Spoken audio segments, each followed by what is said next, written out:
사진 촬영 기법 중에 배경 흐림 기법이라는 것이 있습니다. 흔히 한국에서는 아웃포커싱이라고 하기도 하는데요.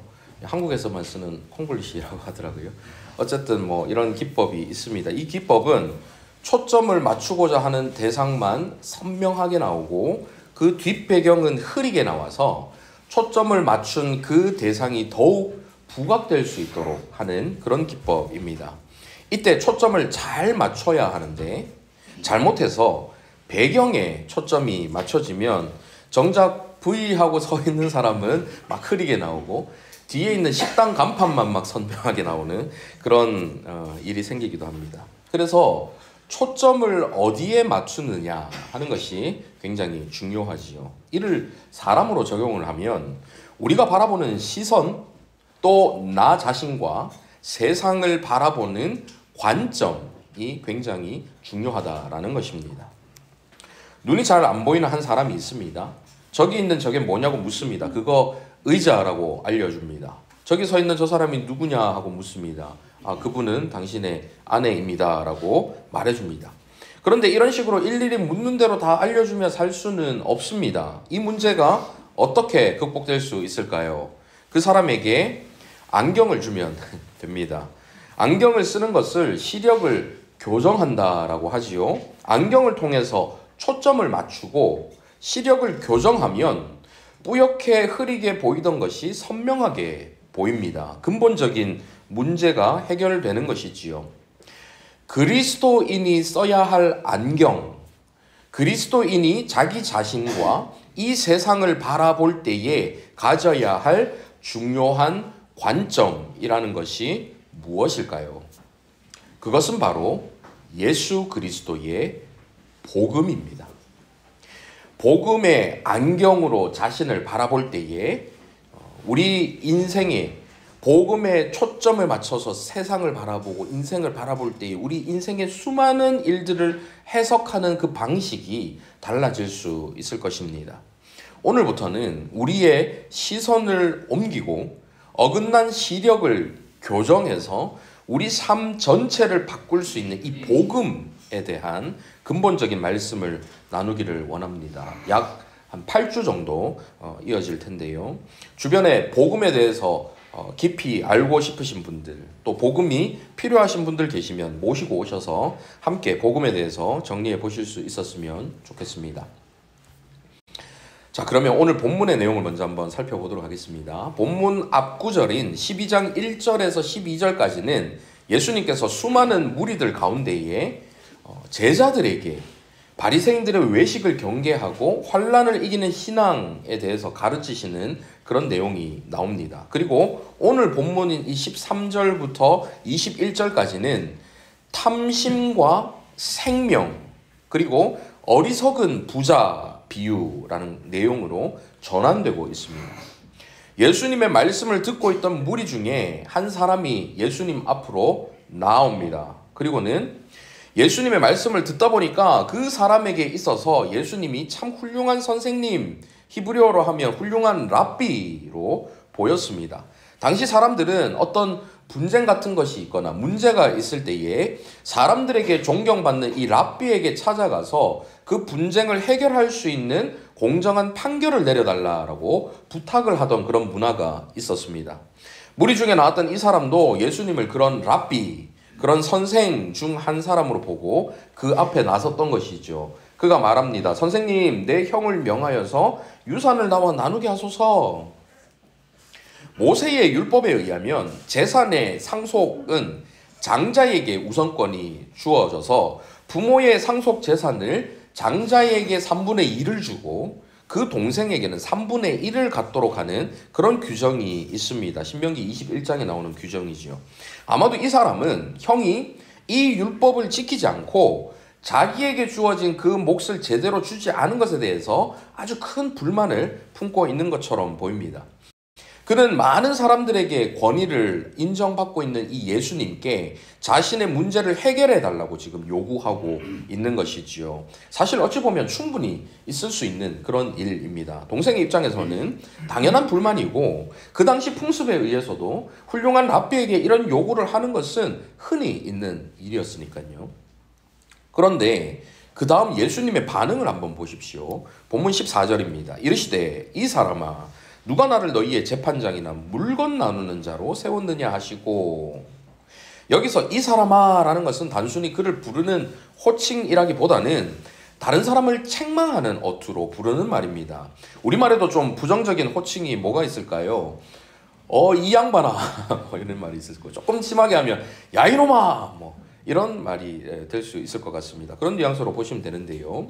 그러시면서 누가 나를 너희의 재판장이나 물건 나누는 자로 세웠느냐 책망을 하고 계시는 것이죠. 이것은 영적인 가르침을 주시는 예수님께 그저 세속적인 관심만을 가지고 재산 문제의 중재자로 서달라고 요청하는 사람에 대한 예수님의 책망인 것입니다. 그러면서 예수님께서 그를 둘러싼 무리에게 말씀하시지요. 15절 그들에게 이르시되 삼가 모든 탐심을 물리치라. 여기서 탐심을 물리치라 라는 말씀은 애초에 탐심이 마음속에 들어오지 못하도록 굳게 막아서 마음을 지키라라는 의미입니다. 여기까지는 이해가 되지요. 재산에 대해서 예수님께 재산 문제를 해결해 달라고 하는 사람 앞에서 탐심을 물리치라 하는 것은 이해가 되는데, 그런데 물질에 대한 관심만 가진 사람을 탓하시며 탐심을 물리치라고 하신 후에 갑자기 그 이후에 보십시오. 사람의 생명에 대해서 말씀하십니다. 사람의 생명이 그 소유의 넉넉한 데에 있지 아니하니라 하시고, 여기서 생명이라는 헬라어 단어 조에라는 단어는 단순한 육체적인 생명이 아니라 영원한 생명을 가리키는 단어입니다.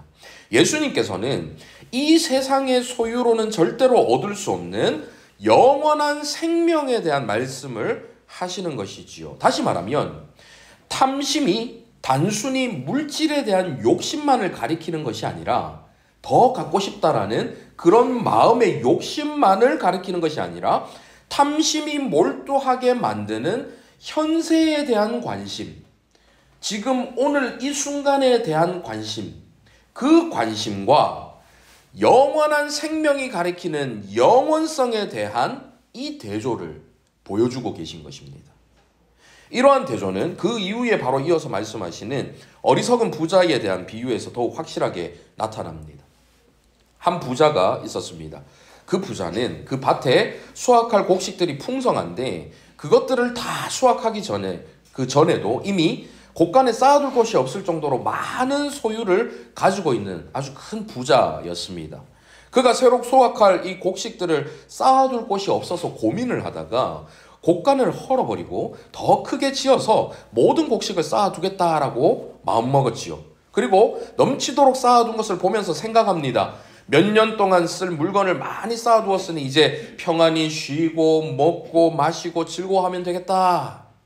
그때 하나님께서 말씀하십니다. 20절 같이 읽어보실까요? 시작.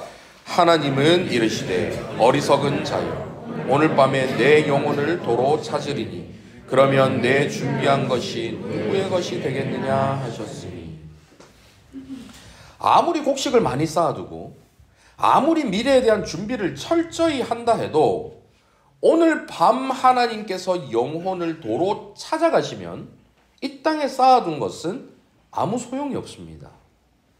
예수님께서는 그저 현세에만 관심을 갖고 내세와 영혼에 대한 관심이 없는 사람들의 경종을 울리는 강력한 비유의 말씀을 하고 계시는 것입니다.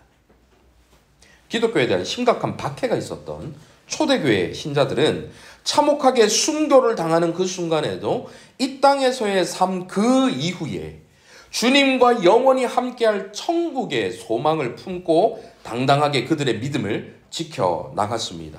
중세까지만 해도 현세 이후의 내세, 그리고 천국과 이 지옥에 대한 믿음이 사람들에게 분명히 있었습니다.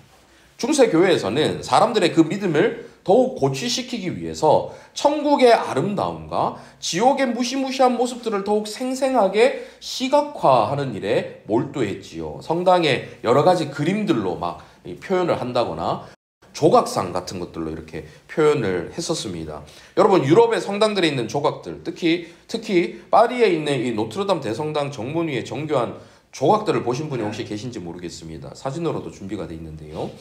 이 노트르담 대성당 정문에 보면 이런 조각들이 있습니다. 가운데 우리 주님께서 보좌에 이렇게 앉아 계시고 그 양옆에 수많은 천사들과 또 수많은 제자들의 모습들이 이렇게 정교하게 조각되어 있고요. 그 조각들 보시면 이 보좌의 주님의 모습도 있지만 마귀들이 사람들을 지옥으로 떨어뜨리는 장면을 아주 실감나게 묘사해 놓은 그런 조각들도 있습니다. 오늘날은 우리가 미디어가 워낙 발달해 있으니까 여러 가지 막 현실적인 막 이런 영상들로 저희들이 화려하게 그 영상들을 봤기 때문에 이런 것들을 보면 약간 좀 유치하기도 하고 저런 게 과연 무서울까? 이런 생각이 들지도 모르겠지만 이 시대 사람들은 이렇게 생생한 표정들 바라보면서 그 자체에서 굉장히 큰 두려움을 가질 수밖에 없었습니다.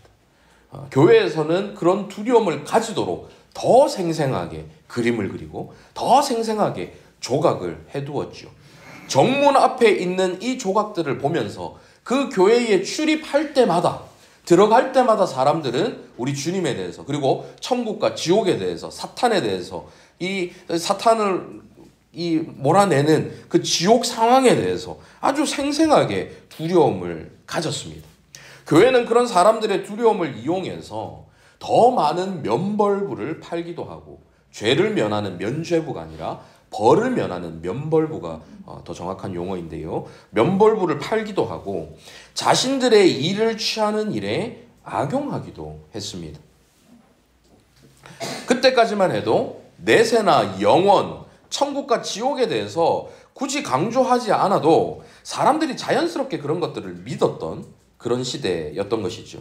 하지만 그 후에 르네상스를 지나서 이성과 합리주의가 세상을 지배하면서 이 성경의 권위나 하나님의 존재에 대한 믿음이 희미해지기 시작을 했습니다. 성경이 정확무오한 책, 사람이 지어낸 이야기가 아니라 아무 오류 없는 온전한 하나님의 말씀이라고 믿는 그 믿음이 세상 사람들은 물론이고 교회 안에서조차도 점차 희미해지기 시작했습니다. 심지어는 신학교 교수들도 성경에 대한 믿음 없이 가르치는 사람들이 많아졌습니다. 우주의 기원을 밝혀내려는 이 과학의 발전은 하나님의 존재에 대한 믿음을 의심하게 만들었습니다. 자연스럽게 천국과 지옥에 대한 이 믿음이 사라지기 시작했지요. 첨단 기술의 발전은 호모데우스, 인간을 신이 되게 만들어서 하늘을 날고 우주를 보며 그동안 꿈도 꿀 수 없었던 수많은 놀라운 일들을 현실 속에서 이루어내고 있습니다. 이런 발전은 사람들로 하여금 지금 살고 있는 이 세상에만 충실하고 현세에만 몰두하게 만들었지요. 과학기술이 발전하면 발전할수록 그 더 나은 과학기술들을 추구하게 되고 뭔가 새로운 기술이 나오면 누구보다도 먼저 그걸 익히려고 그러고 그 모든 것들로 내 삶이 더 풍요로워지도록 더 안전해지도록 더 유익을 얻도록 그것에만 몰두하며 살아가는 것입니다. 이제는 내세나 영원, 천국이나 지옥에 대해서 말하면 무식하거나 시대에 뒤떨어진 사람 취급을 받는 그런 시대가 되어버렸습니다. 이 땅에서 사는 동안 잘 살아보자. 한동안 웰빙이 한참 유행을 했습니다. 사람들마다 웰빙 하면서 보기 좋은 옷 입는 것에, 몸에 좋은 음식 먹는 것에, 넓고 안락한 집에 사는 것에 모든 관심을 쏟았습니다. 그러다가 이제는 힐링으로 관심이 옮겨졌습니다. 바쁘게 살지 말고 일상의 즐길거리들을 찾아서 지친 몸과 마음을 힐링하자. 여행도 좀 많이 다니고 좋은 음식도 좀 먹고 이 시간을 우리가 즐기자. 소소하지만 확실한 행복을 추구하는 소확행 들어보셨죠? 소확행이 유행하기 시작했습니다. 그리고는 또 뭐가 유행했습니까? 여러분 욜로라고 들어보셨지요? You only live once. 인생은 한 번뿐이야. 한 번뿐인 인생 마음껏 즐기면서 살자라는 욜로. 이 욜로 라이프가 아주 선풍적인 인기를 끌었습니다. 사실 이 현재를 즐기자라는 욜로 문화는 그 역사가 아주 깊습니다. 수천 년 전 로마 시대 시인인 호라티우스라는 사람이 지은 송가라는 시에 보면 카르페 디엠이라는 라틴어 문구가 있는데요. 오늘을 잡으라, 현재를 즐겨라, 뭐 이런 뜻입니다. 사실 이 문구는 아직 오지 않은 미래에 대한 걱정을 줄이고 현재에 충실하라라는 긍정적인 의미로도 해석할 수 있습니다. 하지만 이런 긍정적인 의미들은 점차 사라지고 노세 젊어서 노세, 지금 현재를 즐기자라는 문화로 왜곡되는 경우도 많이 생겼습니다. 단순히 오늘을 충실히 살아가자라는 것을 넘어서서 한 번뿐인 인생이니 하고 싶은 대로 마음대로 살자라고 변질되었지요. 혹자는 이 모든 웰빙, 힐링, 욜로 같은 유행들이 마케팅 전문가들이 교묘하게 사람들을 부추긴 결과라고 말하기도 합니다. 하지만 영적인 세계를 믿는 우리는 세상 모든 풍조에 작용하는 보이지 않는 영적인 힘을 보아야 합니다. 이렇게 사람들의 탐심을 이용해서 지금 현재에만, 오늘에만, 현세에만 몰두하게 하는 것은 아주 고전적인 사탄의 유혹의 결과입니다. 먹음직도 하고 보암직도 하고 지혜롭게 할 만큼 탐스럽기도 한 이 나무 앞에 서 있는 아담과 하와는 내가 먹는 날엔 반드시 죽으리라 라는 하나님의 말씀에는 관심이 없었습니다. 반드시 죽는다고? 그런 건 난 모르겠고, 그건 나중에 모르겠고, 그저 저 열매를 먹고 눈이 밝아져 하나님처럼 되고 싶어. 그 마음의 탐심이 눈앞에 보이는 것에만 몰두하게 만든 것이지요. 현 시대가 내세를 생각하지 않고 눈앞에 보이는 현세만 바라보게 하는 이 풍조는 사탄의 고전적인 이 유혹에 인간의 탐심이 반응한 결과인 것입니다. 제가 우리 교회 부임에서 제일 처음 했던 설교 제목이 혹시 무엇인지 기억나십니까? 질문이 선을 넘네. 그걸 어떻게 기억해? 이런 표정이신데요. 그리스도인의 자존감이라는 제목의 설교를 제일 처음으로 제가 드렸지요. 혹시 그때 본문이 무엇인지 기억나십니까? 저런 말도 안 되는 네, 전도서 7장 29절이었는데요. 같이 한번 읽어보실까요? 화면을 보시면서 시작. 내가 깨달은 것은 오직 이것이라. 곧 하나님은 사람을 정직하게 지으셨으나 사람이 많은 꾀들을 낸 것이니라. 지혜자가 깨달은 두 가지 무엇입니까? 하나님께서 사람을 정직하게 지으셨다라는 것, 그리고 사람이 많은 꾀들을 낸 것이라는 것입니다. 사람이 많은 꾀들을 내었다라는 것이 무슨 뜻이었나요? 하나님 안에서 만족하지 못하고 자기 스스로 자신의 삶을 영위하고자 다양한 꾀들을 내었다라는 것입니다. 어떻게 하면 잘 먹고 잘 살 수 있을까? 어떻게 하면 더 풍요로워질 수 있을까? 어떻게 하면 더 안전해질 수 있을까? 다양한 꾀들을 스스로 내었다라는 것이죠.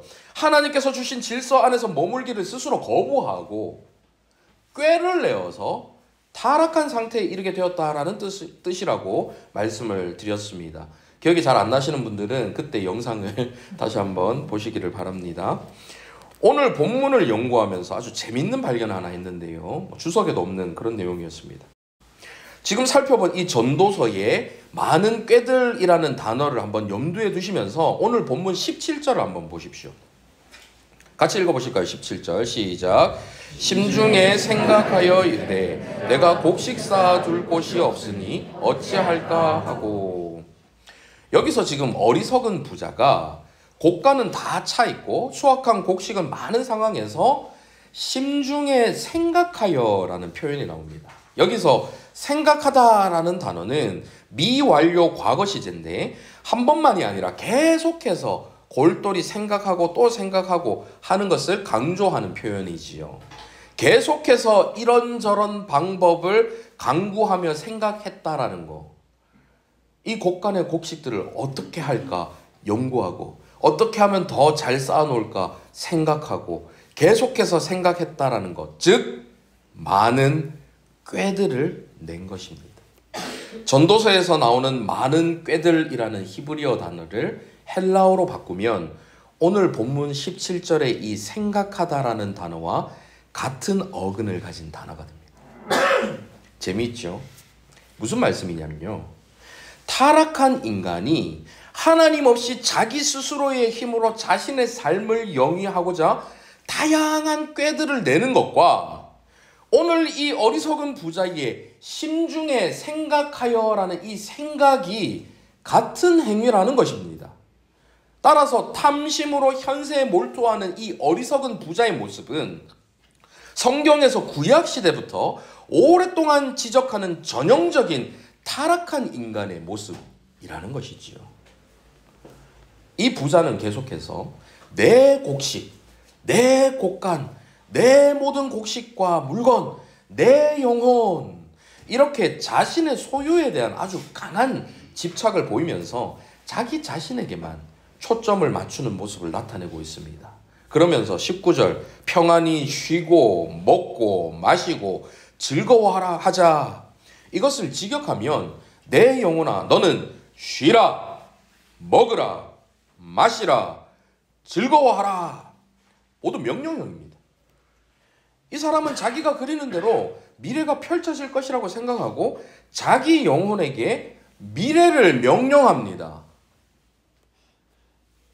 다음 순간 무슨 일이 일어날지 모르는 유한한 인간이 내일 무슨 일이 일어날지 아무것도 모르는 그 한계 많은 인간이 자신의 영혼을 향해서 이제부터 쉬라, 먹으라, 마시라, 즐거워하라 명령하고 있다라는 거. 얼마나 무지한 일입니까? 성경은 우리 인생의 길에 대해서 뭐라고 말씀하십니까? 잠언 16장 9절 사람이 마음으로 자기의 길을 계획할지라도 그의 걸음을 인도하시는 이는 여호와시니라. 인생의 미래를 이끌어가며 그 미래를 향해 명령할 수 있는 이는 오직 영원이신 하나님뿐인데 자신 인생의 주인의 자리에 스스로 앉은 이 어리석은 부자는 자신의 미래를 자신이 원하는 대로 이끌 수 있다라는 착각으로 스스로에게 명령하고 있는 것이죠. 그런 그에게 인생의 진짜 주인이신 하나님께서 오늘 밤 그의 영혼을 도로 찾아가시겠다라고 하실 때 그의 인생이 얼마나 허망하게 되겠습니까? 한 치 앞도 내다보지 못하는 인생이 어찌 자기 영혼에게 명령할 수 있을까요? 미래에 대해서 명령할 수 있을까요?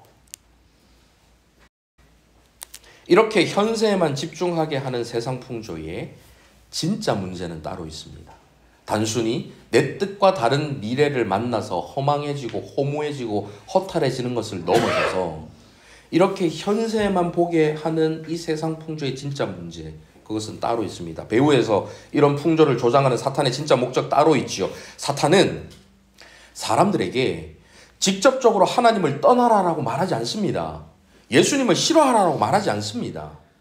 여러분, 사탄이 뱀으로 나타나서 하와를 유혹할 때 어떻게 유혹을 했을까요? 무슨 뿔을 달고 막 무서운 표정으로 나타나서 저거 한번 먹어봐. 누가 봐도 먹기 싫게. 그렇게 찝찝한 목소리로 말했을까요? 아닐 것 같습니다. 뱀은 들짐승 중에 가장 간교하니라 아주 젠틀하게 다가와서는 친근하게 하와에게 말을 건넸겠죠. 하와야, 하와야, 이 에덴 동산 참 아름다워, 그지? 야, 저 포도 좀 봐봐, 진짜 맛있게 생겼다. 와, 저기 있는 바나나는 정말 달콤하게 생겼어, 그지? 아 참, 근데 너 저 포도도 바나나도 못 먹는다며? 하와가 답합니다. 에? 그게 무슨 소리야? 아니, 내가 어디서 들었는데 하나님이 너희한테는 동산 모든 나무의 열매를 먹지 말라고 하셨다던데? 아니야? 아, 그건 너 잘못 들은 거야. 우리 하나님이 얼마나 좋은 분이신데 그렇게 설마 그런 말씀 하셨겠어? 동산 열매 다 못 먹는 게 아니고 딱 하나, 동산 중앙에 있는 나무의 열매만 먹지 말라고 하신 거야. 그거 먹으면 죽을 수도 있다고, 만지지도 말라고 하셨거든. 에? 하나님이 그거 먹으면 죽는다고 하셨다고? 아닌데. 그거 먹는다고 죽지는 않아. 하나님도 아시는데. 아니야, 하나님 분명히 죽을 수도 있다고 하셨어. 에이, 무슨 소리야. 무슨 과일을 먹는다고 죽어. 절대 안 죽어. 그거 먹으면 너희 눈이 밝아져서 하나님처럼 선악을 알게 되는 거야. 하나님도 아시는데 왜 그러셨지? 이거 봐. 얼마나 맛있게 생겼어. 결과는 여러분 다 아시죠?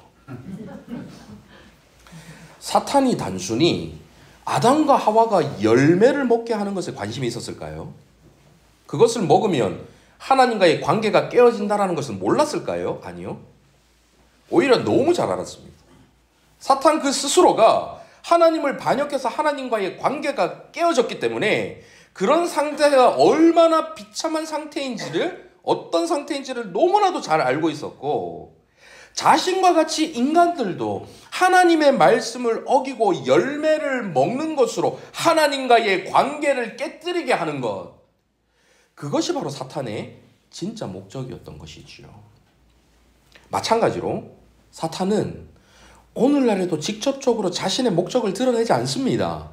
사람들의 탐심을 자극해서 그저 오늘에만, 현세에만, 눈앞에 보이는 차에만, 눈앞에 보이는 물질에만, 눈앞에 보이는 집에만 몰두하게 하는 것을 통해서 그들에게 내세, 즉 천국이나 지옥에 대한 관심, 영원에 대한 이 관심을 갖지 못하게 합니다. 천국과 지옥이라는 것은 필연적으로 죄와 관련이 있습니다. 죄 문제를 해결하기 위해서는 그리스도가 필요합니다. 하지만 현대 사람들은 자신들이 죄인이라는 사실을 지적받고 자신들이 누군가에게 의지해서 구원받아야만 하는 존재라는 사실이 참 마음에 들지 않습니다. 나의 힘으로 사는 거지. 내 인생 내가 사는 거지. 내 자신이 나를 구원해내는 거야. 내가 생각하기에 달려있어. 내가 내 자신의 가치를 발견하고 내 자신의 가치를 부여할 때 우리는 이 땅에서 잘 먹고 잘 살 수가 있는 거야. 나 자신에게 주목하게 만듭니다. 그런데 내 자신의 가치가 없다라고 이야기하는 거, 죄인이라고 이야기하는 거, 그래서 누군가를 의지해서 구원받을 수 있다라고 이야기하는 것, 그 자체를 거부하는 시대가 되어버렸죠. 한 번뿐인 인생 즐기면서 살자. 욜로, 카르페 디엠. 내 인생 내가 마음대로 살겠다라는데 누가 뭐라 그래? 스스로 많은 꾀들을 내어서 심중에 생각하여 자신이 원하는 인생을 살고자 합니다. 그런 그들에게 사탄은 속삭입니다. 천국이 어딨어? 지옥 같은 건 없어. 그거 전부 무식하고 두려움 많은 사람들이 지어낸 이야기야. 그냥 눈에 보이는 이 아름다운 열매의 맛을 즐겨. 이 현실을 즐겨. 반드시 죽으리라? 아, 그거는 나중 이야기니 무슨 신경을 그렇게 쓰고 있어. 그냥 오늘 즐기면 그만이지. 그리고 그거 다 거짓말이야. 결코 죽지도 않아. 이렇게 유혹하는 사탄의 궁극적인 목적은 사람들이 현세에만 몰두하는 그 자체를 넘어서서 그들이 그렇게 현세만 생각하면서 자신들을 구원해줄 그리스도에 대한 관심을 갖지 못하게 하는 것에 있는 것입니다. 그리스도를 통해서 하나님과 깨어진 이 관계를 다시 회복시키는 것에 사람들이 관심을 두지 못하게 하는 것에 이 사탄의 진짜 목적이 있는 것이지요. 이러한 유혹 앞에 저와 여러분은 자유로우십니까? 우리 자신의 시선이 어디에 머물러 있는지 이 시간 한번 돌아볼 수 있었으면 좋겠습니다. 우리가 이 땅에서 부를 누리는 것 죄가 아닙니다. 이 땅에서 풍요로운 것 누리는 것 하나님의 복일 수 있지요. 이 땅에서 우리가 기쁨을 누리는 것 하나님께서 원하시는 것입니다. 하지만 현세에만 집중하는 것, 그래서 미래와 내일과 영원에 대해서 생각하지 않고 그 영혼의 문제를 해결하기 위해서 우리에게 그리스도가 반드시 필요하다는 사실을 생각하지 못하게 하는 세상 풍조, 이것은 우리를 복의 길로 인도하는 것이 아니라 우리에게 멸망과 절망의 길로 인도하는 풍조라는 것이죠. 현세에 몰두하는 인생은 영원한 생명과 완전히 대조되는 것입니다. 이것이 예수님께서 오늘 본문 15절에서 모든 탐심을 물리치라, 사람의 생명이 그 소유에 넉넉한 데 있지 아니하니라 말씀하시면서 이 탐심과 영원한 생명이라는 것을 대조하신 이유입니다. 탐심이 조장하는 현세에 몰두하는 인생은 결코 이 영원한 생명을 소유할 수 없습니다. 요한 1서 2장을 한번 보십시오. 15절 이하인데요. 같이 한번 읽어보실까요? 시작. 이 세상이나 세상에 있는 것들을 사랑하지 말라. 누구든지 세상을 사랑하면 아버지의 사랑이 그 안에 있지 아니하니 이는 세상에 있는 모든 것이 육신의 정욕과 안목의 정욕과 이생의 자랑이니 다 아버지께로부터 온 것이 아니요 세상으로부터 온 것이라. 이 세상도 그 정욕도 지나가되 오직 하나님의 뜻을 행하는 자는 영원히 거하느니라. 세상에서 비롯된 현세에 몰두하는 인생이 되지 말라라고 하시면서 하나님의 뜻을 행하는 자는 영원히 거한다라고 말씀하고 계십니다. 이 세상과 하나님의 뜻을 따르는 것, 현재의 유한한 삶과 영원을 대조해서 말씀하고 계시는 것이죠.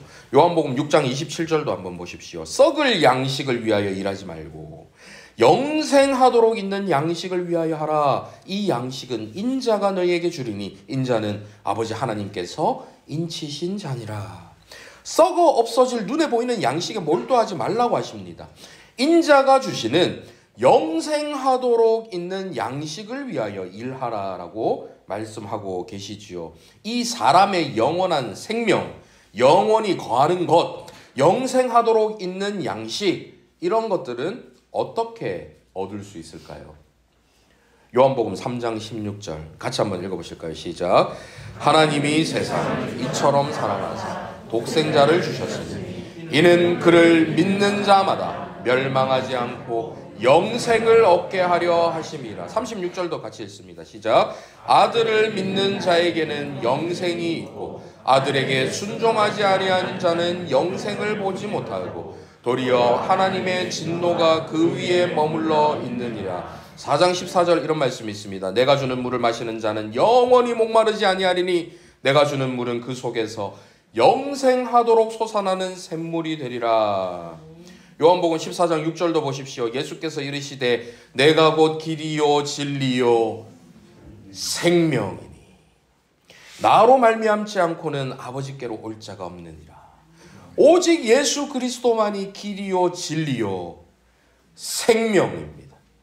소유의 넉넉함으로 결코 얻을 수 없는 생명, 세상의 것이 아닌 영원히 거하는 그 영원한 생명은 오직 그 영원한 생명 자체이신 예수 그리스도 안에서만 얻을 수 있는 것입니다.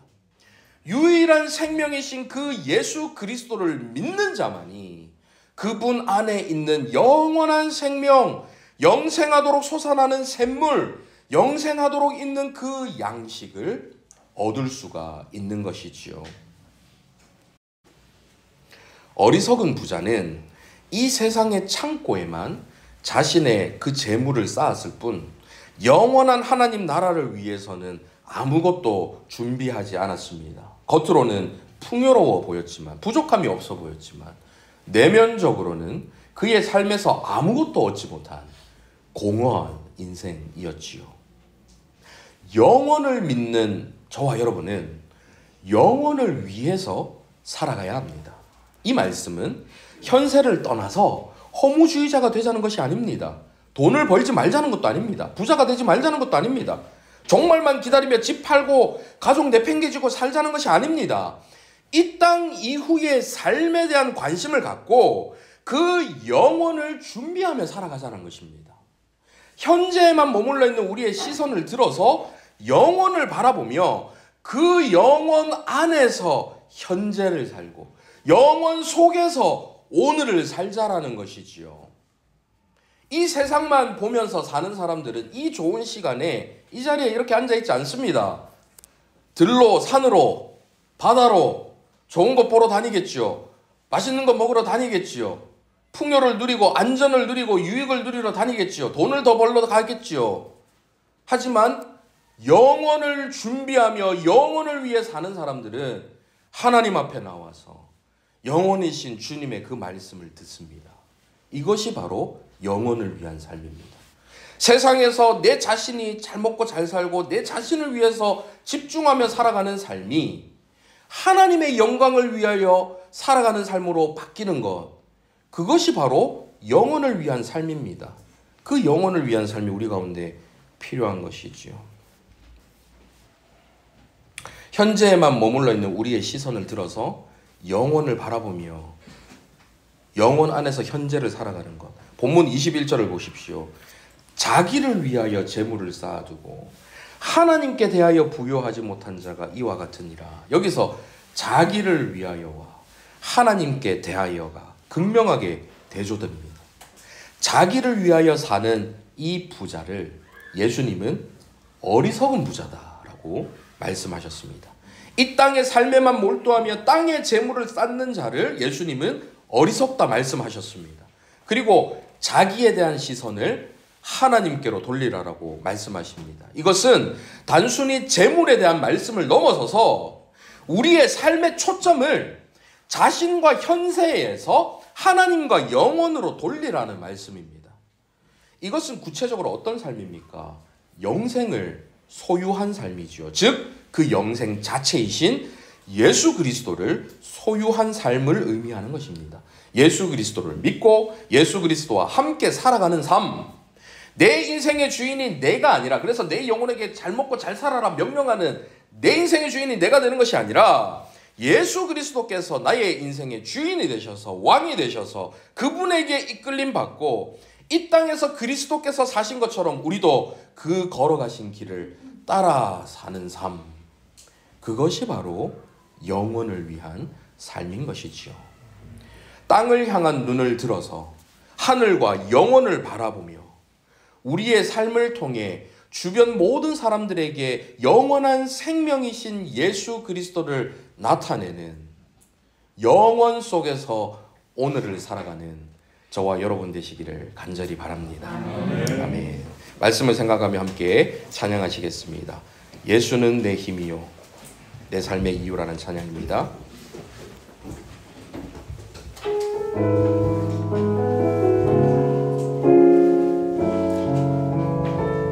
가사를 묵상하시면서 함께 고백하시겠습니다. 예수는 내 힘이요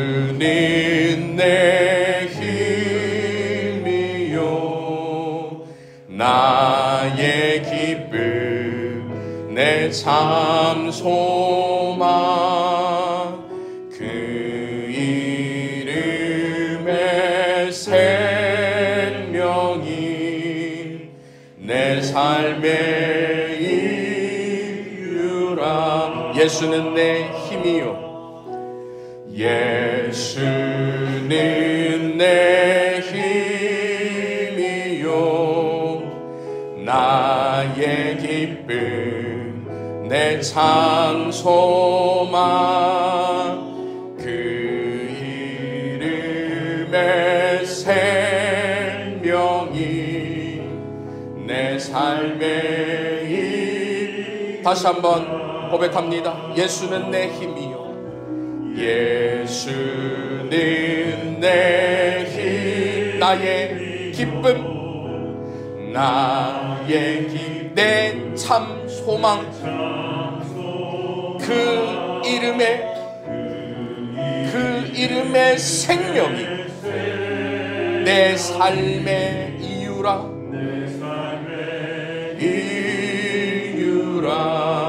오직 주만 따라갑니다. 오직 주만 따라갑니다. 오직 주만 높임 받으소서. 오직 주만 높임 받으소서. 내 평생에 그 이름을 그의 선하심을 세상에 노래합니다. 그 이름의 크신 능력 길이요 진리요 생명이신 영원한 그 생명이 내 삶의 이유라. 내가 사나 죽으나 내가 사나 주 그 이름을 위하여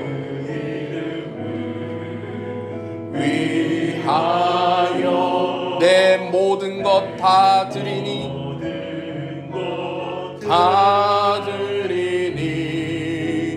나를 받으소서. 오직 주만 따라갑니다. 오직 주만 따라갑니다. 오직 주만 높임 받으소서. 높임 받으소서. 내 평생에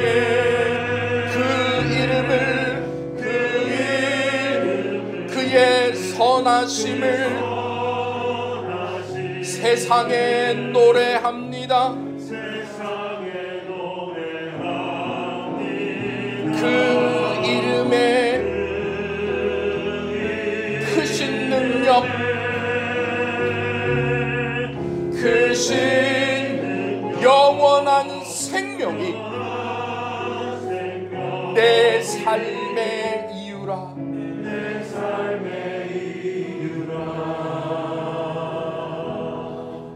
여러분, 지금 세상을 둘러보십시오. 세상이 흉흉합니다.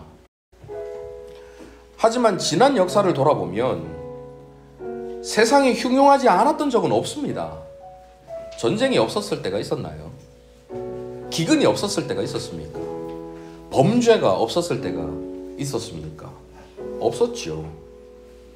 우리는 즐길 것 많은 세상에서도 살아가고 동시에 무수히 많은 고난과 어려움이 반복되는 세상에서도 살아갑니다.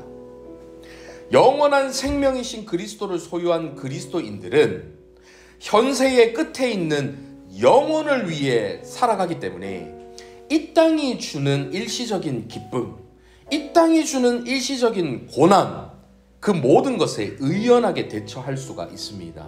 물론 현실적으로 쉽지는 않지요. 눈앞에 있는 쾌락과 유익이 먼저이고 눈앞에 있는 위협과 두려움이 더 먼저이니까요. 하지만 그럴수록 우리는 참된 그리스도인으로서 오늘 말씀을 기억하며 더욱 의연해질 수 있어야 하겠습니다. 이 시간 함께 기도하실 때 세상이 주는 일시적 기쁨에 웃고 세상이 주는 일시적 위협에 두려워 떨지 말고 우리에게 영원한 생명을 주시는 그리스도 안에서 넉넉히 모든 것을 이겨나가는 저희 모두가 될 수 있도록 인도하여 주시옵소서. 세상을 너무 사랑하지도 세상을 너무 두려워하지도 않고 영원을 노래하며 영생 자체이신 그리스도를 드러내며 살아가는 저희 모두가 될 수 있도록 인도하여 주시옵소서 하고 함께 기도하며 나가도록 하겠습니다. 살아계신 아버지 하나님, 오늘 말씀을 통하여서 영혼을 위한 삶이 무엇인지를 깨닫게 하여 주심에 감사합니다. 영생을 주시는 예수 그리스도 안에서 영생의 기쁨을 누리며 살아가는 것이 무엇인지를 깨닫게 하시고 감사합니다. 세상 풍조에 따라가지 않게 하시고 사탄의 유혹에 넘어가지 않게 하시고 그리스도를 바라보지 못하게 하는, 하나님을 바라보지 못하게 하는, 하나님과의 관계를 회복하지 못하게 하는 이 세상의 유혹을 뿌리치고 내세를 바라보며 천국과 지옥을 생각하며 영혼을 바라보며 영혼 그 자체이신 하나님을 바라보며 주님과 동행하는 삶을 살아가는, 영혼을 위한 삶을 살아가는, 영혼 속에서 오늘을 살아가는 저희 모두가 될 수 있도록 인도하여 주시옵소서. 우리가 이 땅에서 아무리 많은 재물을 쌓고 이 땅에서 아무리 현재 충실하며 살아가도 오늘 밤 그 영혼을 하나님께 찾아가시면 무슨 소용이 있겠습니까? 어리석은 부자와 같은 모습이 우리 가운데 나타나지 않게 하여 주시고 영원이신 하나님 의지하며 그 하나님을 왕으로 모시며 그 하나님의 뜻대로 살아가는 저희 모두가 될 수 있도록 인도하여 주시옵소서. 사랑하는 아버지 하나님, 우리의 삶이 어리석은 부자와 같이 눈앞에 보이는 현세에만 충실한 삶이 되지 않기를 바랍니다. 그 이후에 있을 영원한 나라를 바라보는 영적인 눈을 뜨게 하시어 영원한 생명을 주시는 예수 그리스도를 붙들고 살아가게 하여 주시옵소서. 영원한 생명을 주시는 예수 그리스도의 이름만을 세상에 노래하고 나타내는 것이 우리 평생에 걸친 우리의 삶의 이유가 될 수 있도록 인도하여 주시옵소서. 살아계신 예수 그리스도의 이름으로 기도하옵나이다. 아멘.